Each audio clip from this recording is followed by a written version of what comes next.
Suppose আমার দায়িত্ব হচ্ছে ছাত্র কল্যাণ সম্পাদক।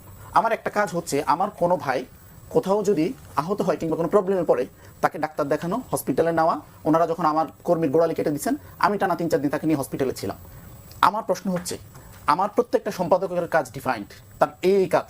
ওনাদের যে 100-200 করে সহসভাপতি এবং জয়েন্ট সেক্রেটারি থাকেন তাদের কাজটা কি? দেখেন আমার কমিটির ফরমেশনই হচ্ছে আমার এখানে 15 জনের কমিটি, 15 জনের এক একজনের এক এক পদ এবং সেই পদ ওয়াইজ আমার দায়িত্ব। সাপোজ আমার দায়িত্ব হচ্ছে ছাত্র কল্যাণ সম্পাদক।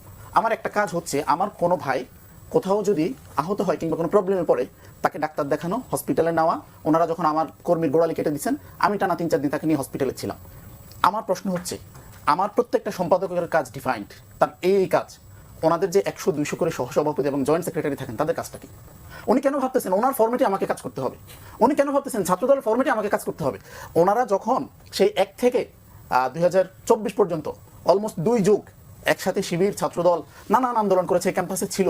শিবির তো ভাই 1 সালেও এই 15 জনের কমিটি দিয়ে ঢাকা বিশ্ববিদ্যালয় চালিয়েছে। শিবির তো ওই 6 সালেও 15 জনের কমিটি দিয়ে চালিয়েছে। ওই প্রশ্ন তো তখন করেন নাই। এটা আসলে মানে ওনাদের একটা দেউলিয়াত্ব।